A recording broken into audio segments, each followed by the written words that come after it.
Hello दोस्तों, केम छो, मजा माने। तो आज हम बात करने वाले हैं 7641 आइलैंड से बने देश फिलीपींस के बारे में। तो अपनी सीट पर बैठ जाइए और फिलीपींस के फैक्ट्स नामक इस अमेजिंग जर्नी को हमारे साथ एक्सप्लोर कीजिए। फिलीपींस को officially Republic of the Philippines के नाम से जाना जाता है। 1543 में रूई लोपेज डे विल्लालोबोस ने स्पेन के राजा फिलिप II के नाम से इस द्वीप समूह का नाम लास इस्लास फिलिपिनास रखा था, जो नाम आज फिलीपींस में बदल गया है। फिलीपींस 3 लाख स्क्वायर किमी में फैली हुई और साउथ ईस्ट एशिया में आई हुई एक आइलैंड कंट्री है, जो Taiwan, Japan, Palau, Indonesia, Malaysia, Vietnam और चाइना के साथ समुद्री सीमा बनाती है।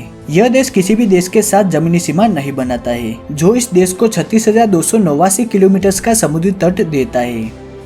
फिलीपींस 7641 द्वीपों से बना दुनिया का दूसरा सबसे बड़ा द्वीप समूह है, जिसके सिर्फ 2000 द्वीपों पर यहाँ के सिटीजन्स रहते हैं। बाकी के 5500 से ज्यादा द्वीपों पर कोई भी नहीं रहता और ग्लोबल मैप्स पर तो इनके नाम भी नहीं है। फिलीपींस के 3 मुख्य भौगोलिक एरिया है, नॉर्थ वाला द्वीप लुजोन, साउथ वाला द्वीप मिंदानाओ और बीच का पूरा द्वीप समूह विसायस। फिलीपींस की नेशनल लैंग्वेज फिलिपिनो है और ऑफिशियल लैंग्वेज इसमें फिलिपिनो के साथ इंग्लिश भी शामिल है। इस देश में 5 करोड़ से ज्यादा लोग इंग्लिश बोलते हैं, जो इस देश को 5वीं सबसे बड़ी इंग्लिश स्पीकिंग कंट्री बनाता है। इतनी बड़ी पॉपुलेशन का दूसरी भाषा बोलने का सबसे बड़ा कारण कोलोनाइजेशन है। अमेरिकन करीब 50 सालों तक यहाँ पर रहे थे और लोकल्स को इंग्लिश सिखाना उनकी प्रायोरिटीज में से एक था। जैसे हिंदी और इंग्लिश को मिक्स करके बोला जाता है, उसे इंग्लिश बोलते हैं, वैसे ही फिलीपींस में फिलिपिनो जो तागलक भाषा पर आधारित है और इंग्लिश को मिक्स करके बोला जाता है, जिसे तागलिश बोलते हैं। यहाँ पर 120 से 170 भाषाएं बोली जाती है, लेकिन ज्यादातर लोग तागालॉग, सिबुआनो, इलोकानो, हिलीगाइनो, वाराय, बिकोलानो और पंगासिनान जैसी भाषाएं बोलते हैं। फिलीपींस में पेसो करेंसी चलती है। फिलीपींस 11 करोड़ से ज्यादा की पॉपुलेशन के साथ एशिया का अकेला देश है जिसमें मेजोरिटी क्रिश्चियंस की है। फिलीपींस की लगभग 11% पॉपुलेशन दूसरे देशों में काम करती है और फिलीपींस के लोगों को दुनिया में पिनोएस और फिलिपिनो के निकनेम से जाना जाता है और यहाँ के मूल निवासियों को निग्रिटोस कहा जाता है। फिलीपींस की कैपिटल सिटी मनीला है, जो 16 सिटी से मिलकर बनी है, जिसे मेट्रो मनीला भी कहा जाता है और यहाँ का सबसे बड़ा शहर कुजोन है। फिलीपींस का फ्लैग पूरी दुनिया से अलग तरीके से काम में लिया जाता है। जब फिलीपींस किसी जंग में होता है, तब पूरे देश के सारे फ्लैग्स को उल्टा कर दिया जाता है। उस वक्त रेड कलर का पट्टा ऊपर की तरफ और ब्लू कलर का पट्टा नीचे की तरफ होता है और पीस के समय पर फ्लैग्स को फिर से सीधा कर दिया जाता है। इंडोनेशिया के बाद फिलीपींस दुनिया का दूसरा सबसे बड़ा कोकोनट एक्सपोर्टर और प्रोड्यूसर है। स्टेटिस्टा की एक रिपोर्ट के मुताबिक 2018 में फिलीपींस में 1 करोड़ 47 लाख कोकोनट्स का उत्पादन हुआ था। यहाँ पर उत्पादन किए गए कोकोनट्स को जापान, जर्मनी, चाइना, यूएस जैसे देशों में भेजा जाता है, जो यहाँ के लोकल इकोनॉमी को काफी तगड़ा फायदा पहुँचाता है। और कोकोनट फिलीपींस की काफी बड़ी पॉपुलेशन को रोजगार भी देता है, तो शायद ये भी उन्हीं कुछ वजह में से एक है जिसकी वजह से कोकोनट ट्री को ट्री ऑफ लाइफ कहा जाता है। फिलीपींस उन कुछ देशों में से एक था जिन्होंने सबसे पहले टेक्स्ट मैसेजेस को अपनाया था। 90 से अर्ली 2000 तक Philippines text capital of the world था। 2009 में यहाँ पर हर रोज करीब 139 करोड़ मैसेजेस भेजे जाते थे, लेकिन व्हाट्सएप, टेलीग्राम जैसी एप्स की वजह से फिलीपींस में टेक्स्ट मैसेजेस का चलन काफी घट चुका है।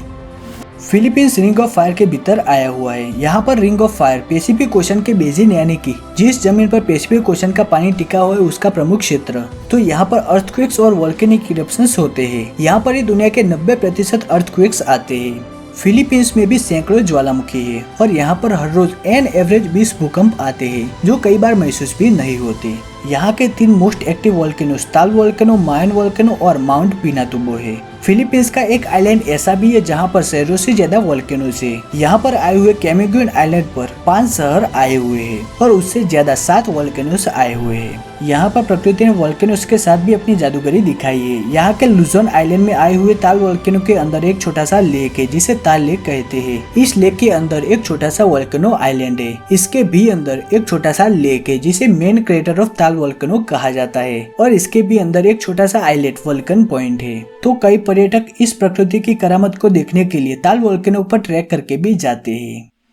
फिलीपींस के इफुगाओ क्षेत्र के राइस टेरेसिस यानी जो पहाड़ों के स्लोप पे खेत बने होते हैं ना, वे 2000 सालों से एक ही स्थिति में है और इन्हें 1995 में यूनेस्को वर्ल्ड हेरिटेज साइट बना दिया गया है और तो और इन्हें नेशनल ट्रेजर्स भी डिक्लेयर कर दिया गया है। इन खेतों को एक जनरेशन से दूसरे जनरेशन को दिया जाता है, जो यहाँ की जनजाति की पवित्र परंपराओं को प्रिजर्व करने का काम करते हैं। मैंने इस वीडियो को बनाते वक्त यह देखा कि यहाँ के लोग और सरकार दोनों अपने नेशनल ट्रेडिशंस को काफी ज्यादा महत्व देते हैं और उन्हें प्रिजर्व करने का काफी प्रयास भी करते हैं। आप यहाँ ही देख लो ना कि इन राइस टेरेसेस को यूनेस्को द्वारा 2001 में most endangered culture sites in the world की लिस्ट में डाला गया था, लेकिन 2012 में यूनेस्को ने राइस टेरेसेस को इस लिस्ट से निकाल दिया क्योंकि फिलीपींस ने इसके संरक्षण के लिए कई सुधार किए।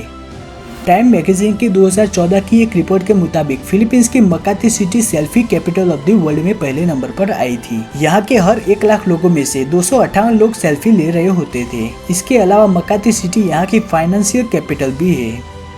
2002 में फिलीपींस के मरीकिना शहर में बनाए गए 5.29 मीटर लंबे और 2.37 मीटर चौड़े जूते दुनिया के सबसे बड़े जूतों की जोड़ी है। इन जूतों को बनाने में 77 दिनों का समय लग गया था और इन्हें आज भी मरीकिना के रिवर बैंक मॉल में रखा गया है। फिलिपिनोस लव्स कराओके। कराओके एक एंटरटेनमेंट का तरीका है। यह खासकर बार्स और क्लब्स में ज्यादा होता है, जहां पर लोग बारी बारी प्री रिकॉर्डेड बैकग्राउंड म्यूजिक पर गाना गाते हैं। अब यहां पर कराओके मशीन का पेटेंट एक फिलिपिनो रॉबर्टो डेल रोसारियो ने किया था, लेकिन इसके 4 साल पहले से जापान में यह बन चुका था। तो कराओके किसी ने भी इन्वेंट किया हो, लेकिन फिलीपींस में यह काफी पॉपुलर नाइट लाइफ एक्टिविटी है। जीपनीज फिलीपींस में पब्लिक ट्रांसपोर्टेशन के लिए काफी पॉपुलर व्हीकल्स है। इन्हें किंग ऑफ फिलीपीन रोड्स भी कहा जाता है। यह जीपनीज को अमेरिकी सेना द्वारा वर्ल्ड वॉर 2 के दौरान इस्तेमाल किया गया था। फिलीपींस दुनिया भर में सबसे ज्यादा नर्सेस को सप्लाई करता है। दुनिया की लगभग 25% ओवरसीज नर्सेस को फिलीपींस सप्लाई करता है। फिलीपीन के बराकाई के व्हाइट सैंड बीचेस को विजिट करने हर साल लाखों लोग आते हैं। यह बीचेस दुनिया के one of the most beautiful beaches में से एक है। ओवर टूरिज्म की वजह से इस जगह का एनवायरनमेंट इतना बिगड़ गया था कि इसे फिर से साफ करने के लिए 2018 में इसे 6 महीने तक बंद करना पड़ा था। बास्केटबॉल और मुर्गों की लड़ाई यहाँ के सबसे प्रसिद्ध खेलों में से एक है। यहाँ की बास्केटबॉल एसोसिएशन PBA NBA के बाद दुनिया की दूसरी सबसे पुरानी बास्केटबॉल एसोसिएशन है।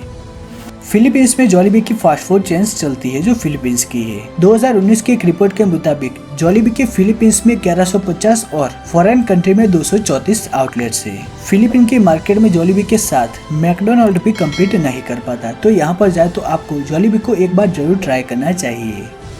फिलिपिनोस दिन में 4 बार खाना खाते हैं, जिसमें सुबह, दोपहर और रात को तो होता ही है। उसके अलावा लेट आफ्टरनून स्नैक खाते हैं, जिसे मिरिएंडा कहा जाता है। फिलिपिनोस क्रिसमस को काफी ज्यादा पसंद करते हैं। फिलिपिनोस सितंबर से डेकोरेशन करना और क्रिसमस म्यूजिक बजाना शुरू कर देते हैं। आप मॉल में भी जाओगे तब भी आपको वहाँ पर क्रिसमस डेकोरेशन और सेंटा क्लॉज देखने को मिल जाएंगे। और तो और ये यहाँ पर ही खत्म नहीं होता, यह सेलिब्रेशन जनवरी के पहले संडे तक चलता है। अगर वीडियो पसंद आए तो लाइक, शेयर, सब्सक्राइब कर घंटे दबा दीजिए और कमेंट में अपने विचार रखते जाइए। आभार।